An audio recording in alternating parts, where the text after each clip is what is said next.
Good morning, everybody. Good morning. Those who are watching us online. Once again, thank you for coming here and joining us.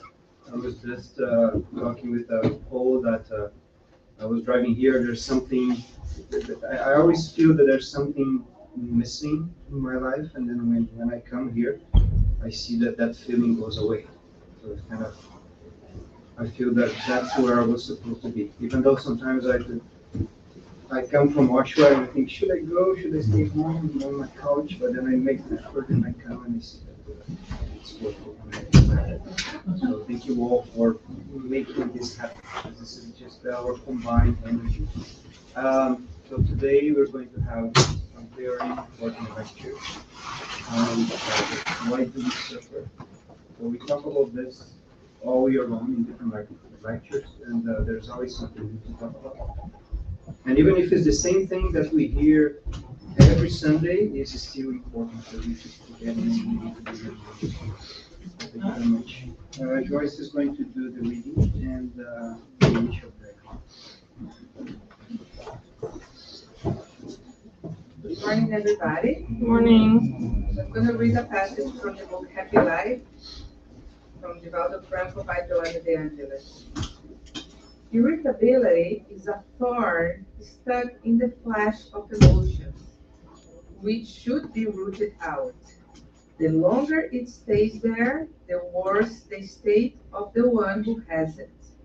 It generates infections that are as long-lasting as they are pernicious. The irritable person needs no reason for his bad mood or dissatisfaction. He creates them easily, since he is led by aggressive, bitter feelings. He becomes unbearable and gives off the morbid state that characterizes his behavior. He is pleased when he displeases. He is happy when he avenges himself, even on someone who has done him no harm. He is always unhappy for the pleasure of it. Get the best of irritation, or else it will destroy you. So let's, at this moment, close our eyes and connect to all the good energy that we share here in this place. Let's connect to our spiritual mentors that are here with us today and will help us to get the best from the message that Tiago is going to share with us. Let's open our heart and our minds to learn and to grow, knowing that we are still a child of God in this pathway of progress, of evolution. So let's put ourselves in a position of learners, and may at the end we'll be able to leave this house with our heart fulfilled of love, and which will allow us to be instrument of peace and love outside as well. We also ask our mentors to guide Tiago through his lecture today, and we thank so much for the opportunity of all of us get together here during this morning. So be it. So, Welcome, Tiago. Thank you, Joyce. Thank you, Rafael. Good morning, everybody. Good morning. Full house. I am sure and humble enough to understand that you are not here because of me. I am also not here because of you. Rafael mentions that, it feels right when you're here, especially when that smell is so appealing, right? So jokes aside, we are going to satisfy some of our material needs and desires today, which is fair, but also we're going to learn about the matters of the heart, as we say, the matters of the spirit. And hopefully, after this brief contact with this knowledge that we're going to take, we can live a little more nurtured, not only physically, but spiritually as well. Especially because today's theme is, let's call, very important, in many ways very deep, it is very dense. It is not for many of us an easy subject to talk about. And it has to do with pain and suffering. It has to do with all the feelings, emotions, events, and experiences that we go through that we don't want to experience, that we don't want to have. However, as we know by our own experience, and we know by the experience of those who are around us, suffering is part of absolutely everyone's lives. No matter what Instagram tells you, okay? No matter what Facebook, Instagram, no matter what social media tells us, we suffer. That's what happens. We all go through challenges, struggles, difficulties. We can call the name that we want to call. Some of them are light, some of them are not so light. Some of them we experience by ourselves, on our physical bodies, we experience in our minds and our hearts. Sometimes we experience in our relationships, and sometimes we also suffer when others suffer, which is also very important. The suffering has a meaning for us, and we're going to talk a little bit about the meaning. Why do we suffer? Because if we simply suffer, we may feel senseless. If we look at suffering from that one specific existence that we go through, it doesn't necessarily make sense, especially because of all the different ways that so many different people suffer as well. Why some suffer more? Why some suffer less? Why some apparently don't suffer? Why some people go through pain and suffering and struggle with such a light heart, with such endurance and almost thanking for that, while others blame everything, blame God, blame others, blame themselves. Why some suffer, as we say, suffer well, and some don't? There are so many questions, and we are never pretending to talk about all of that, but hopefully scratching the surface today of that, we can invite you to continue learning about it as well. There is much more than what I'm going to present to you. We were talking about that right in the beginning. We were speaking. So those themes are so important, so deep, and they incite so many reflections on all of us. For every person that is here, if I ask that question, you are going to give me a different answer. And actually, all of them are right. So we are never going to end this conversation.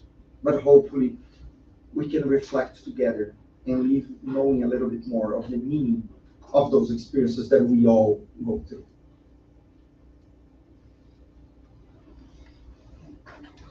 You know, everywhere, in every way, in arts, in science, in social science, in psychology, we know, we learn, we read, we hear about human suffering. I was listening to music this week. Coincidentally, there is a band called REM. I don't know if people know. And there is a song that is called Everybody Hurts. And then I was reading the lyrics, and it's so sad. And one of the most, interesting and deep, phrases or parts of the song is, well, everybody hurts sometimes. Everybody cries. Everybody hurts sometimes. And I thought it was very significant, that idea of repeating that same phrase, because we all hurt sometimes throughout our lives. There is not only one thing that happens with us.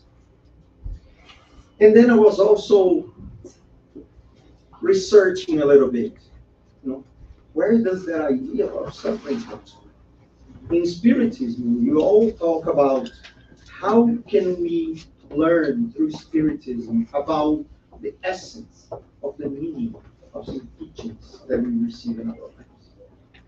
And usually I appreciate very much going back to the Old Testament.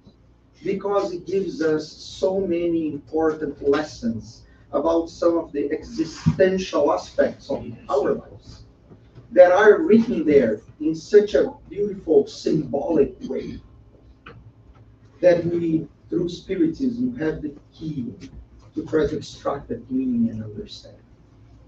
And the first passage that I read about pain and suffering and the meaning of suffering was what is called the fall, or in some translations, the origins of good and evil, which is basically in the book of Genesis in the chapter number 3. Obviously, I'm going to summarize that, but I'm going to try to bring some of the important points here. Oh, that is I didn't know, that's the quote, right? Okay, the fall.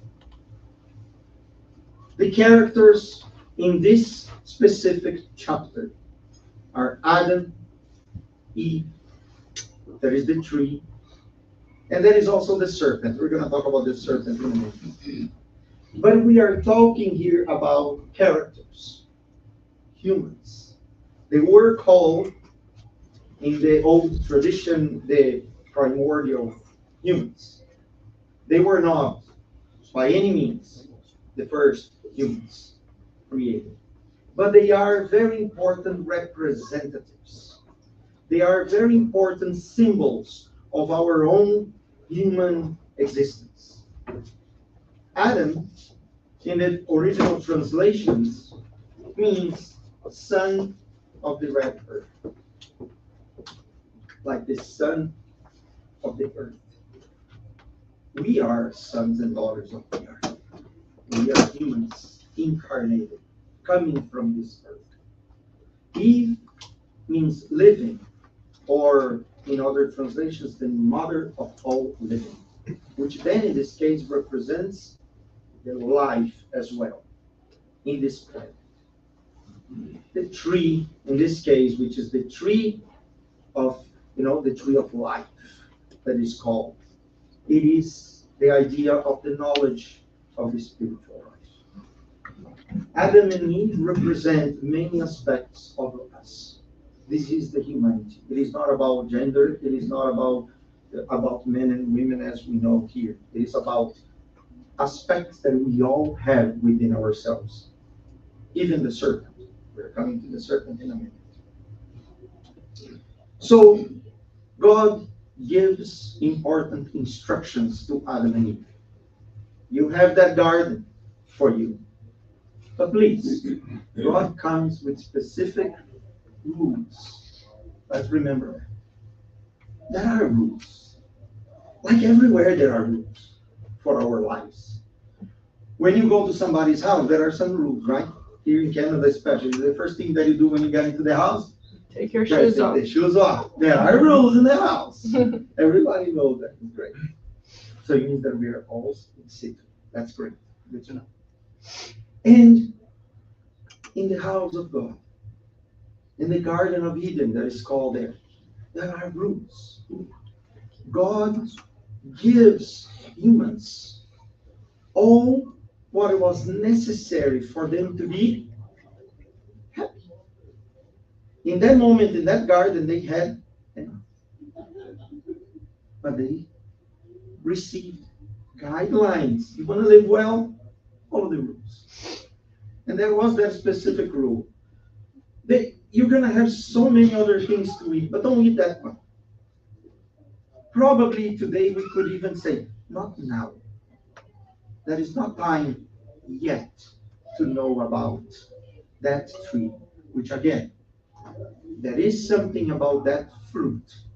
There is something about that fruit of that tree that you may not be able to handle or understand or deal with it or, how to use that.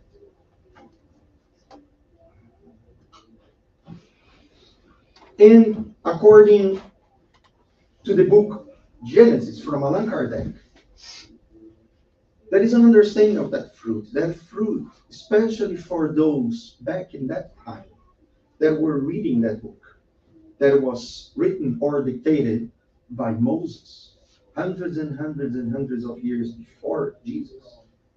The humanity needed a lot of guidelines. And through that symbol, that story, that allegory, God tells humans, be careful with the material objects of human desire. Be careful with what is being given to us. We need to use it well.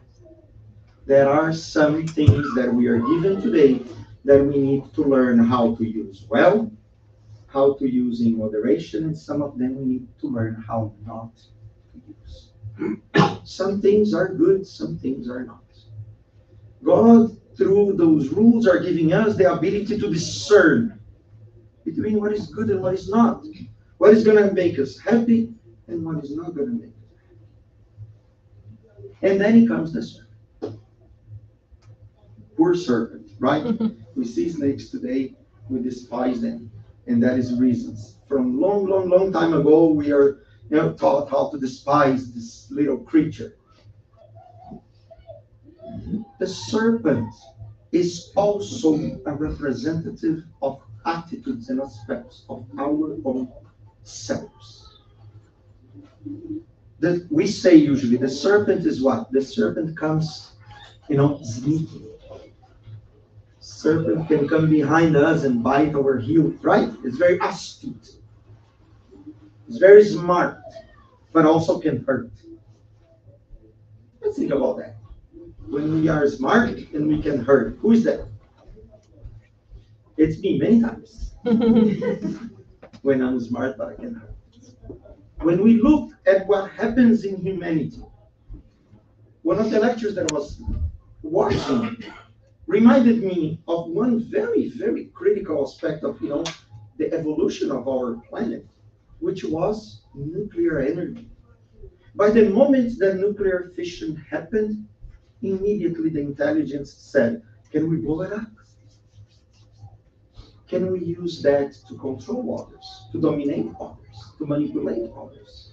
While a few were saying, can we use that to produce energy, to help us to live better, with more comfort?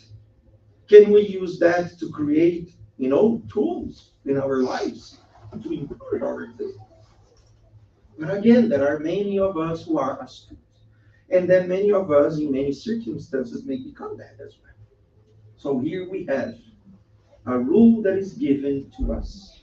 And like many children, when we receive a rule, what do we do with it? Break it. Yes. Right? Psychologically speaking, we learn usually by the end of the sentences that we hear, and also only by the positive, not by negative, which is a very interesting thing. So when I tell a child, don't touch that, what is the child going to do? Touch that. Is it because the child is mischievous? No. It is because as a child, you will only understand in a limited way.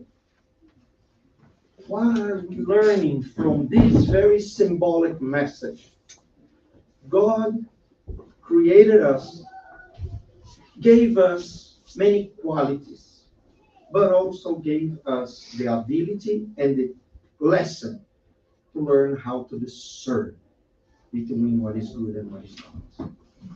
But we know that we are still imperfect. And as imperfect beings, we were tempted. Don't eat the fruit. What did Adam and Eve, as representatives of humanity, heard? Eat the fruit. What is the serpent? It is that specific, astute, sneaky feeling that we all have. When a child goes, opens the fridge, grabs the dessert before the dinner, and closes and goes to their room, and then everything's too quiet. What is going on? Everything's fine. They're behaving, and then you realize, where is the cookie? Where is this? Where is that? I don't know. Do you remember that passage? For those who remember that passage, God one day is walking by. Where are they? And they're hidden. After they eat. Because that serpent, which is their own desire to learn and to understand what is that about. You know, they wanted to make their own rules. If God can make rules, why not me? If God can, rule, can I?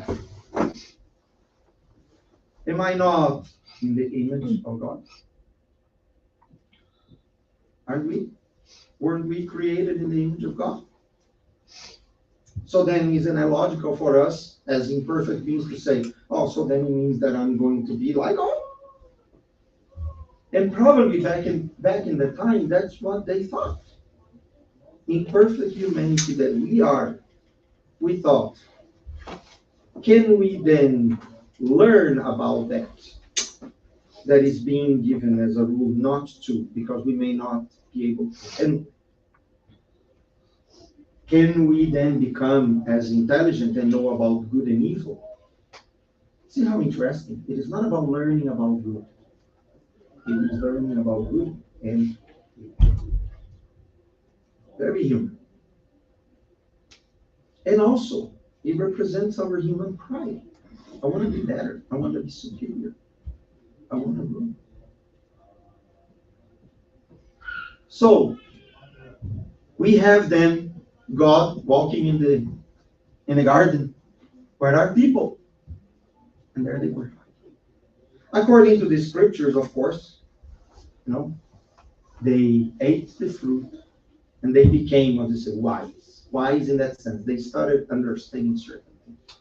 But that is interesting because they felt guilt. They felt shame.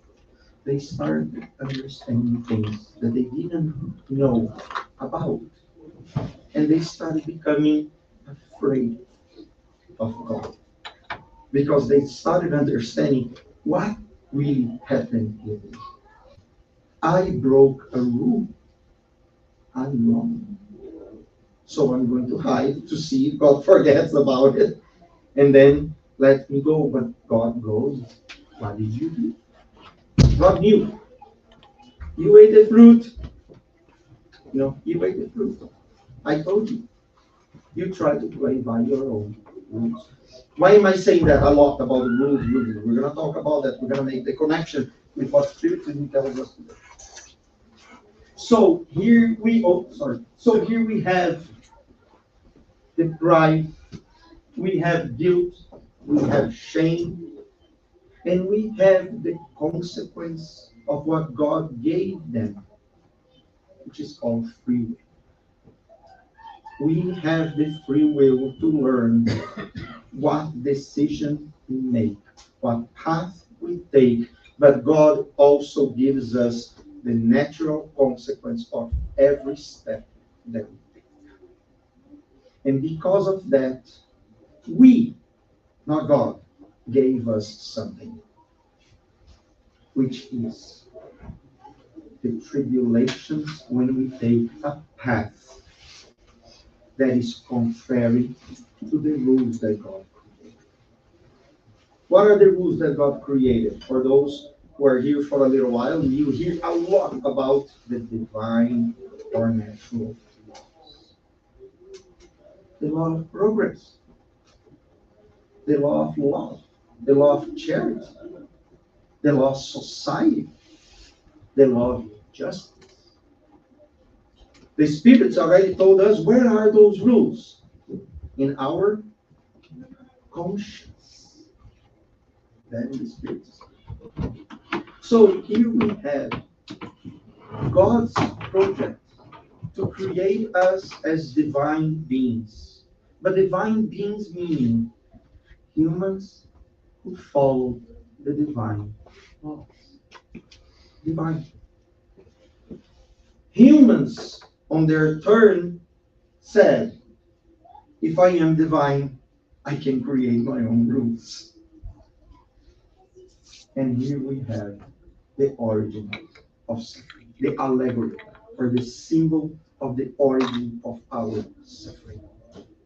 Every time that we step outside of God's law, we suffer. And here we have all the punishment that was given to the serpent, to the woman, and to the man. And I'm just going to brush upon that because it is a very important thing for us to understand.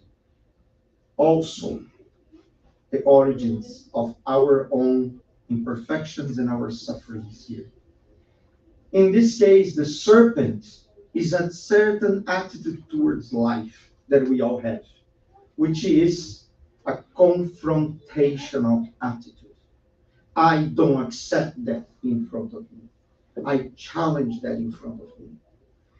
In many different translations, the serpent is called later on Satan or the devil, which comes from that word diabolos, or the demon, which is intelligence. The intelligence without morality. It is adversary or enemy.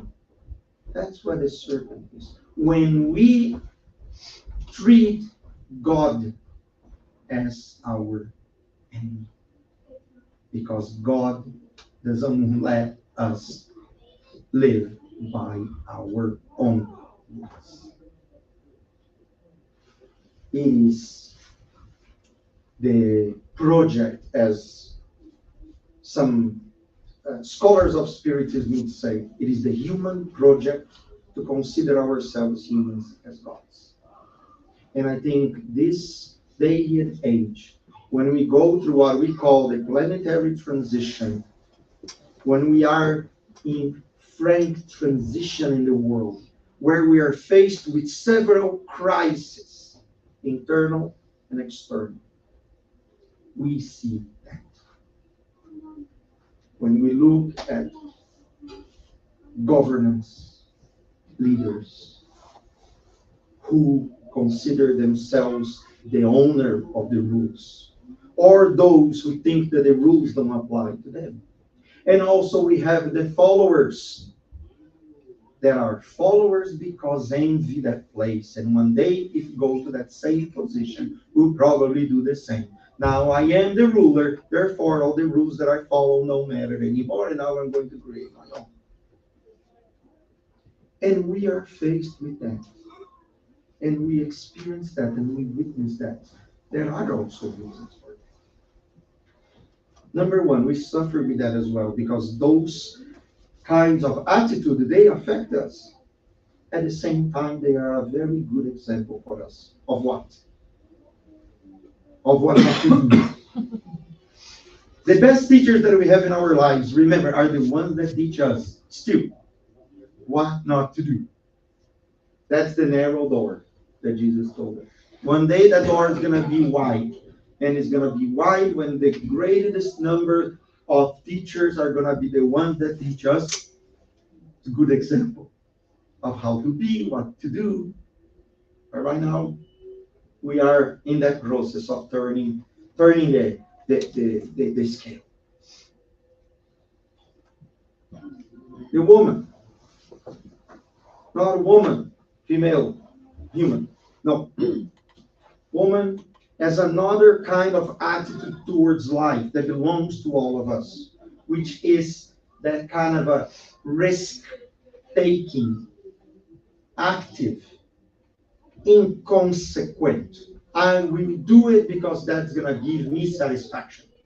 I will face those risks because I will have immediate gratification for it. That is the kind of attitude that we have when we are acting without thinking. That is represented by that symbol of Eve in the Bible.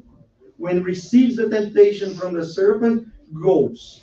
Okay, sure, nothing's going to happen with me. Did you check that information? Did the serpent show where it was written, a God wrote sign, that you're not going to die. You're not going to have any problem eating that. It's like that confrontation.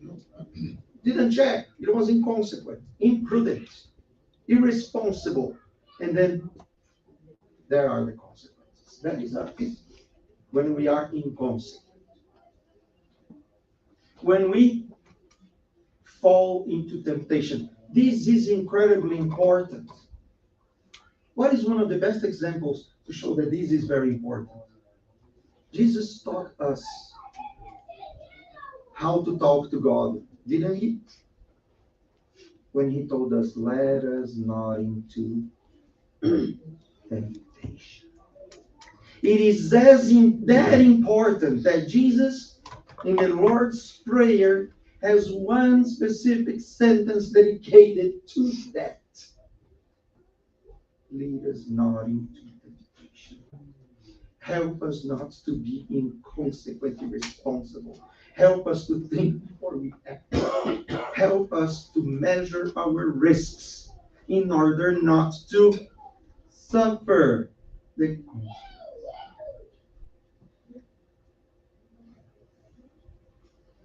What about the man?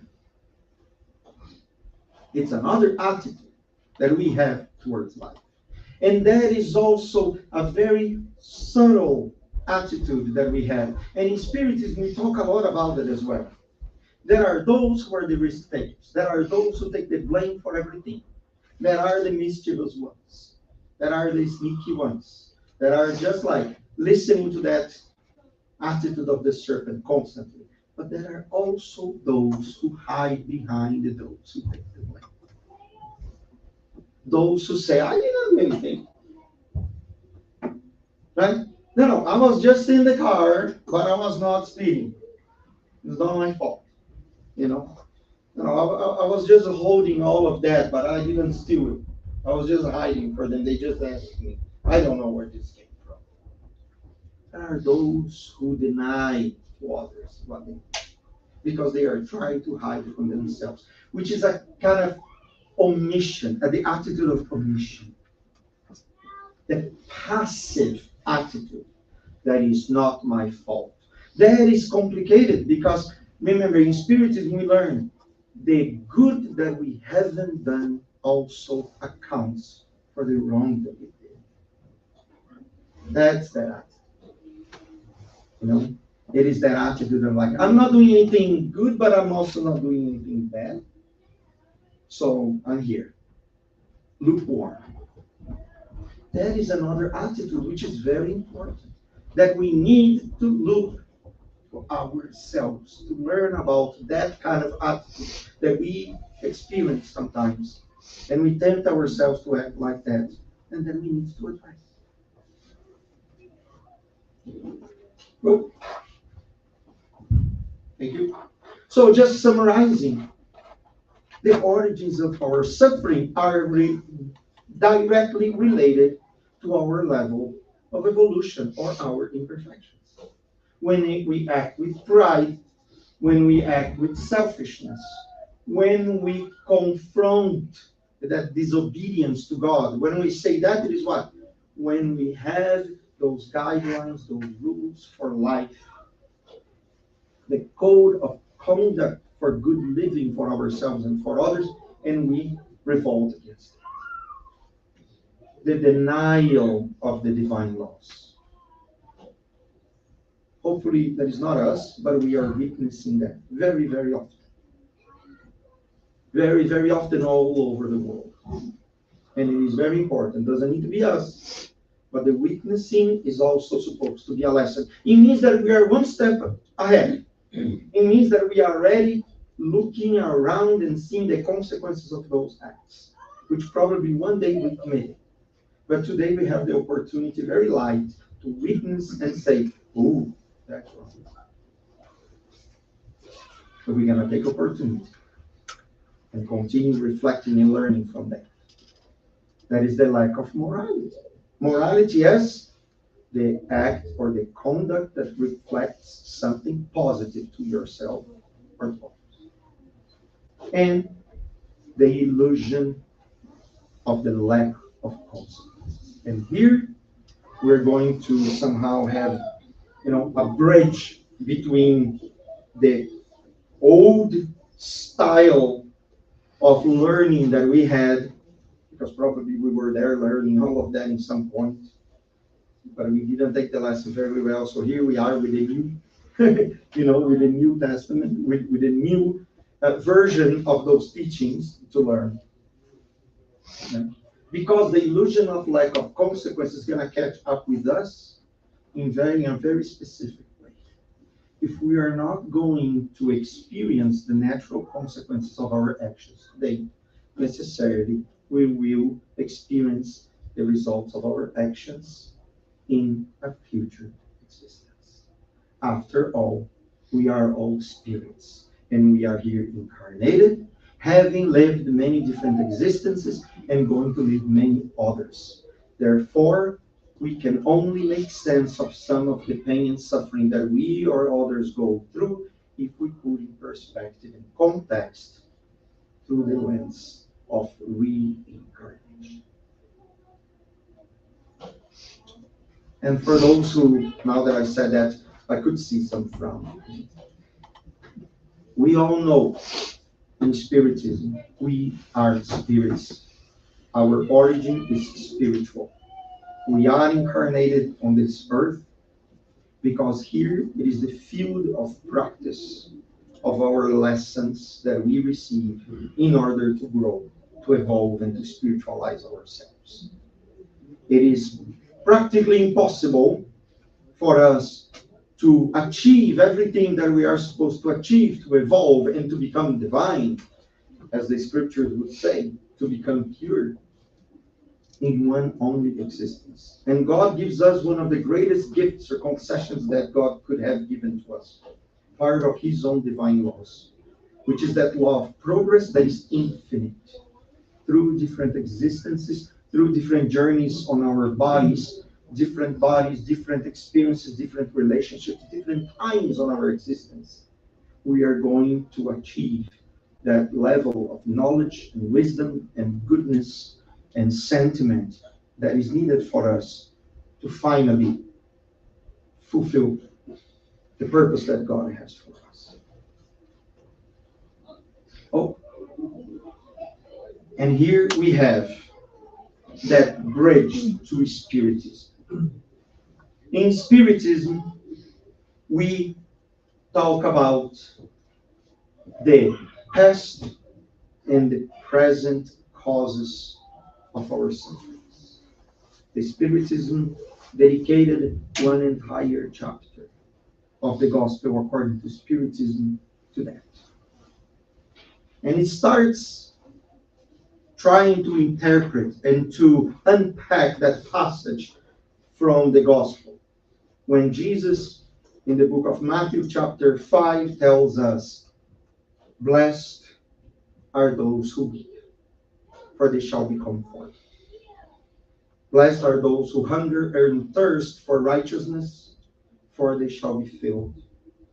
Blessed are those who suffer persecution because of righteousness, for the kingdom of heaven is theirs." Blessed are those who suffer. That is one apparently very controversial topic in many different schools of thought within religion. Some would say we need to go through that suffering here to achieve happiness elsewhere. Therefore, some of us will then become penitent. We'll look for ways to continue suffering here. But that's not what Jesus said. Jesus said, "Blessed are you who suffer well. Blessed are you who know how to suffer." Why that? Because if God is just, that is a just cause for our sufferings. If God is only love, God is trying through those experiences to take us back to the path of love. It's not an easy concept to understand. But we were going to make one analogy that might make more sense very soon. Again, we all suffer differently. Some stay in this world for minutes, for hours, for days, suffering. in the pain. Some live many decades. With minimal suffering, still with suffering, but minimum. Some are so used to suffering that almost feels like they don't suffer. There are some who for this, according to us, for us it would be this, for some it would be this. There is so much diversity in suffering. Where is the justice? For some to suffer so much and others not. For some to suffer from the moment that they are born or even before. And for others who are perfect according to our material. There's no justice on that. Why does God allow us to suffer? Why did God create suffering? We ask all of that. Why we cry? Again, there is no justice without that concept, reincarnation. And we are going to start thinking about, before the past, we're thinking about the present. We cannot attribute every single problem that we have to a past life. That is a very important thing. There are many of the pains and sufferings that we go through in this life. That is our own. Because we are imperfect. And because part of our learning in this life, to be a little more humble, is realize and admit to ourselves. You don't need to admit to anybody else. Because I can tell you one thing. To anybody that, tries to admit something using a megaphone there outside, I don't know if they're really admitting anything. Because when we admit something to ourselves, do we want to really broadcast?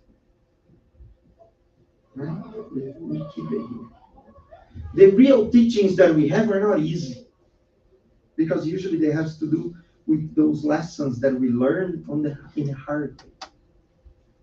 Those that make us silent, introspective. Those who make us reflect. What am I doing with my life? Why do I do this? Right? Why do I say something to somebody and I regret it? Why is it so hard for me even to say sorry? So, we are proud. We are inconsequent. Like, hundreds or thousands of years we are learning that, right? We are ambitious, too ambitious. A little bit of ambition, which is, that is a good level of ambition, of course. I want to get better. I want to grow, obviously. I want to improve, self-improvement.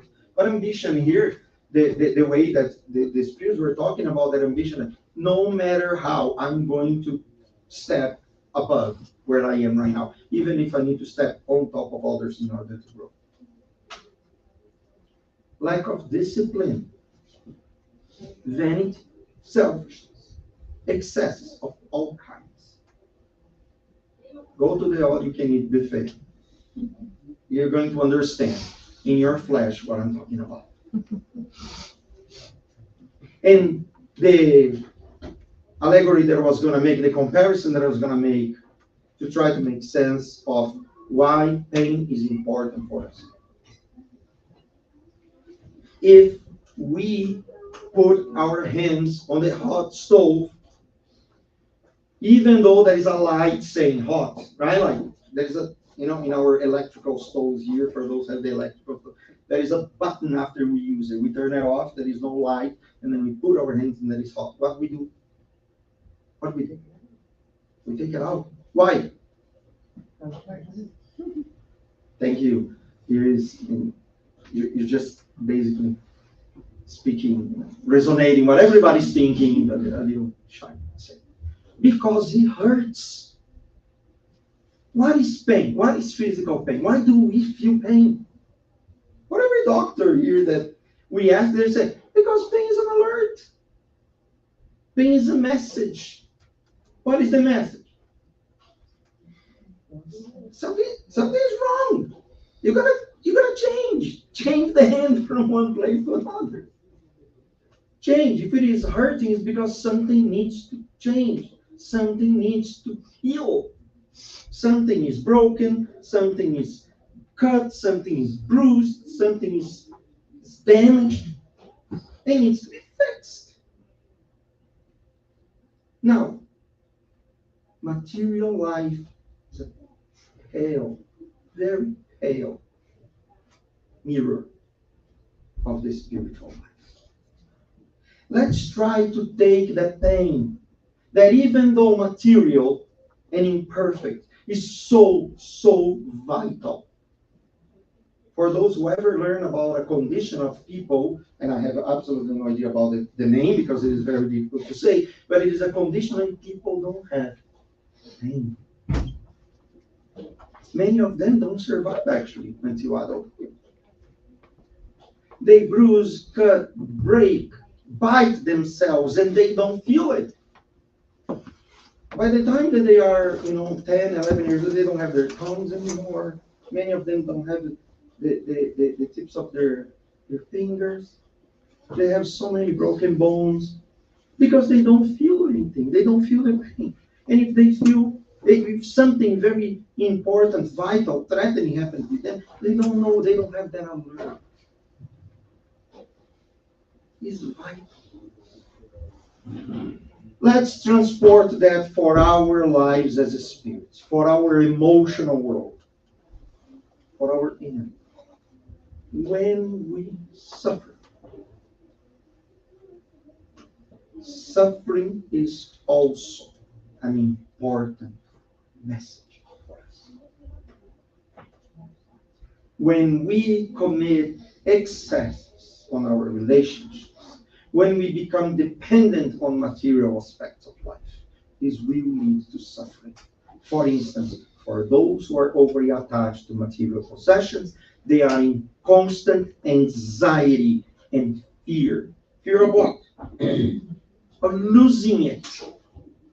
Because this will cause them desperation. Because they are attributing to material possessions the meaning of their existence and their happiness in their lives. Therefore, for those who lose and lose and lose, they're suffering. For those who are too dependent on certain specific relationships, who somehow use others, brothers and sisters in relationships, as some sort of, how do we call it? Crutches, right? Like when we use others because we cannot live alone, we don't feel confident enough. So then we are relying on others for confidence. The perspective of losing that person brings what? Desperation. That fear of losing, that fear of being alone. I cannot do on my own. So there are present causes for our sufferings that will be very important for us. Pain and suffering is something that invites us to look inward, to understand how we are living our lives, how we're treating ourselves, how we're treating others, in order to understand where could I change? What could I improve? If I am a little less imprudent, irresponsible, inconsequent, I may be less troubled with others. I may be less troubled with the law. I may be a little more peaceful. If I am less vain or selfish, I may suffer less when I age. Because the decay of my body is not the decay of my being. It is a natural consequence of being in this life. But it doesn't mean that I am decaying as a being, as a soul. I'm actually maturing, growing, evolving, learning in all those experiences.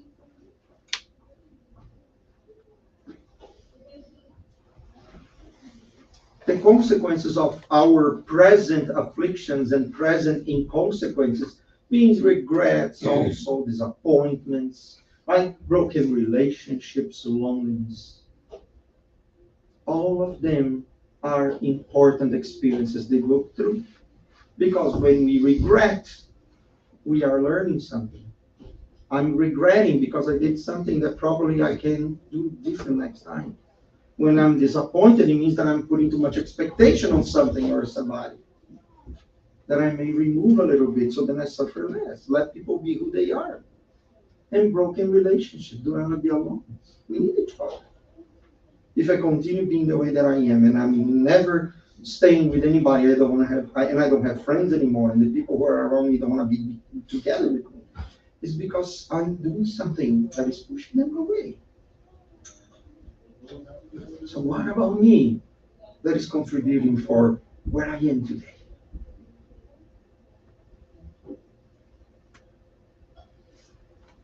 And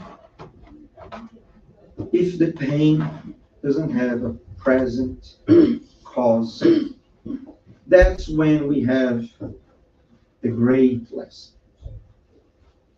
It is because if it was not caused by us in this existence, chances are there were mistakes made in prior existences. And because God is just and merciful and good with us, God is not going to dump on us the consequences of our actions altogether, especially when we were in the past, and probably we were way, way, way more imperfect than we are today. Imagine how much more mistakes we make. If we make today, and this is our best existence, by the way, just if we forget about it, remember that that's our best one by far. It means that probably we did things that are unfathomable for us in the past. But God gives us the opportunity to recover, to restore, to regenerate through future experiences, existences, relationships, to restore the ability to do the good that we could not do in the past.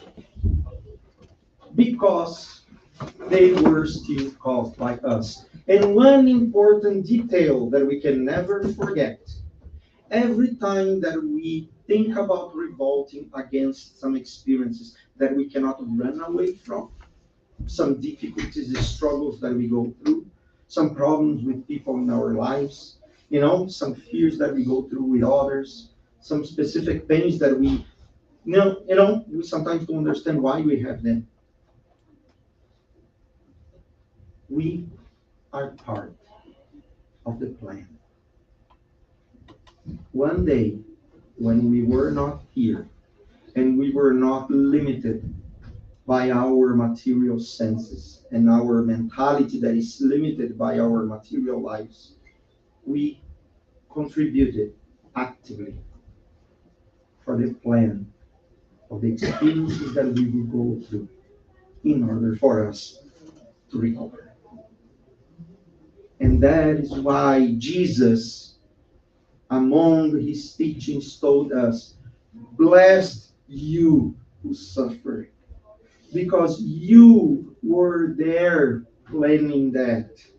Remember, those are the experiences that you also asked to have, because you want to grow, because you want to be better than yourself yesterday. And that is noble, and that is great, and that is important that you do that. So every time that you think about not doing it, everything that you think about recreating the rules, remember, you are doing that to grow. And that's what we call our expiations.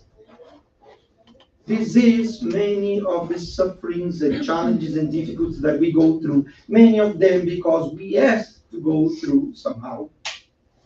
There are mental health struggles, difficult long-term relationships, hereditary conditions, so on and so forth. Unfulfilled and wishes and desires. Important things that we want to do in this existence, and we always find barriers and gridlocks that we barely understand. But we talked about let's suffer well, right? Because we suffer And I will just go a little bit fast because I know that everybody's hungry, myself included. When Jesus then said, "Blessed are you," blessed. He's blessing our suffering. Jesus is blessing our struggles. He is actually giving us a good message. Hey, you think that those struggles are bad because nobody wants to suffer. But remember, there are reasons why you're going through that. In the Gospel according to Spiritism, Allan Kardec actually does almost a kind of a Spiritist interpretation of this passage. You should consider yourselves fortunate to suffer because your pains in this world are the debt of your past lives. There is nothing clearer than that. We are, through our sufferings today, in many occasions, restoring our relationship with the divine laws. That's what they're calling paying our debts, right? The debt of our past wrongs. We are realigning ourselves with the path that God created. Allan Kardec will continue saying, pain is the gold.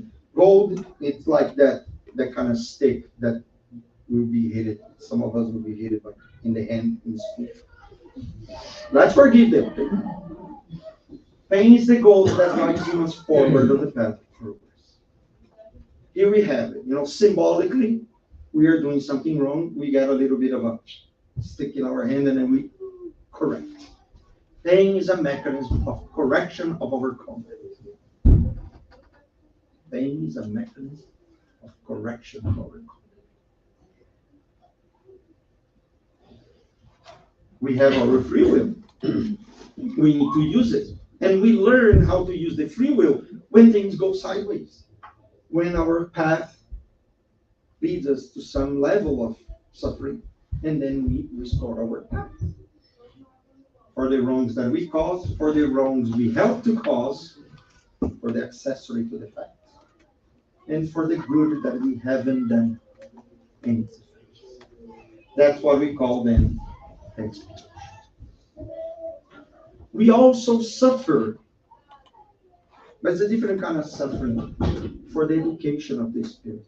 When we have compassion, when we are driven to work towards mitigating the sufferings of others, because we also suffer with the suffering of others, that is our mechanism of evolution. We are learning how to love, how to help, how to be of service. We're learning how to serve. So then it is about self-awareness. If I'm driven towards those who suffer, it's because I am learning how to use compassion, which is the first son of love. That's called compassion. To change the course of our attitudes as well. And as we spoke before, it's an alert for us to change the course of actions like that.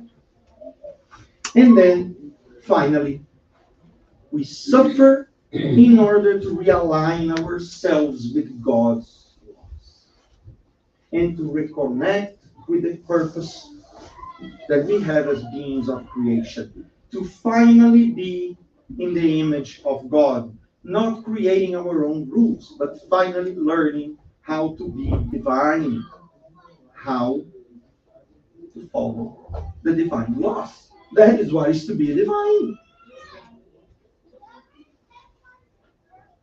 And our attitude towards suffering. Clearly, as we said, the resignation, last time you suffer. Accepting. I understand that I suffer. I'm not going to revolt against that. Have the perseverance. Learn with those experiences and continue helping yourself. Continue helping others. Because those are the ways that we can have that different attitude that is not the serpent's attitude that we said, the confrontation, or the man's attitude, which that omission, or that active risk-taking in consequence attitude towards our experience. It is realigning ourselves with the divine laws.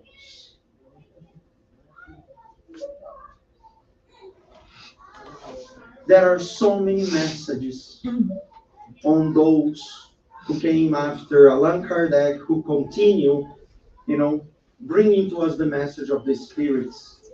One beautiful message that talks about pain and suffering is from this book that in Portuguese is called A Ceifa de Luz. This message is called a fraternal recommendation. It says, the tears of affliction kindle the spiritual light. That's the meaning of the pain is an opportunity for us to change our conduct in order to grow spiritually. When pain visits you, reflect the message on it. There is no suffering without me. There is no experience that we go through in life without meaning, including suffering. Oh. And finally, we leave you with the message of Jesus, who came to make valid and to put application to the divine laws with his own attitudes and with the lessons that he gave to us. And when Jesus tells us, come to me, all you who are weary, who are tired, who are burdened, who suffer, and I will give you rest. And I will allow you to take that breath, to recover, to restore yourself, to continue your journey. Take my yoke upon you and learn from me.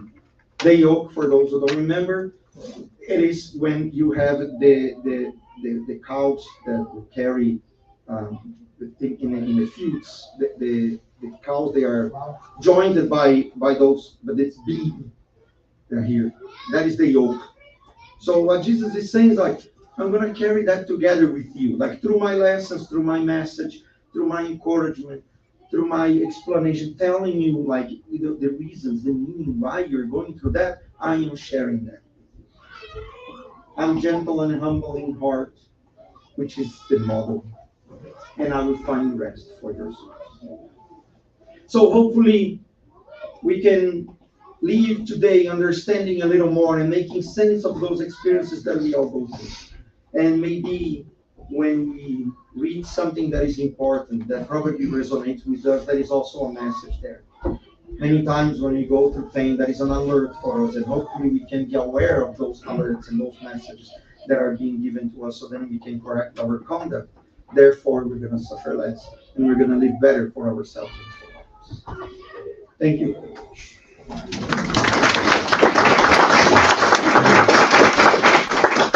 Thank you, Thiago, for this wonderful presentation.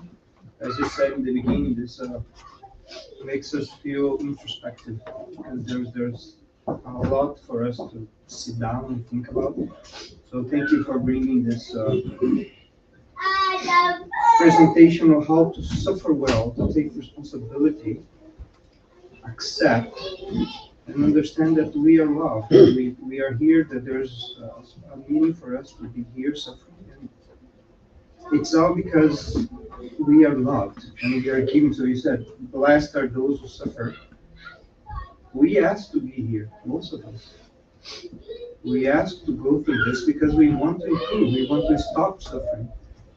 So it is a blessing.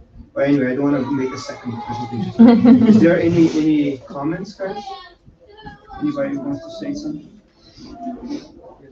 I just want to make a comment about the analogy. I think that analogy, I was making me think a lot, because what we actually do all the time, especially when we are suffering, we ask for, please, no pain. Why I'm facing pain? Why I'm feeling this? Because it's easier to put ourselves as a victim, right? And we just question and we just ask, oh, I wish I didn't have this pain. And then thinking about the analogy, We think about, oh my God, must be so good not to feel any physical pain, right? And we just see, because this disease exists, it's true, and it's exactly like you said. Those people don't live. They really have a short lifespan because it shows us that the same way that physical pain is important to protect us, as you said, the suffering we have is kind of a way to protect ourselves too, to show ourselves effective. So I think that analogy helps us to redirect the way we see our pain and our suffering. If we change that perspective and look into it as, instead of asking why, stop and look and say, what God wants from me here? What I'm being called at this moment? Because if I'm suffering, it's because it's a call. Like what should I do? What should I learn from this, right? So I think it's an amazing way. And if we change that, we stop seeing ourselves as a victim and we see ourselves as an active actor in that action. And I think it's kind of retune our way to see ourselves. Anything else, guys? Is there nothing online? Okay, so we're gonna prepare for our pass. Thank you very much, Thiago. Thank you those who are watching online. So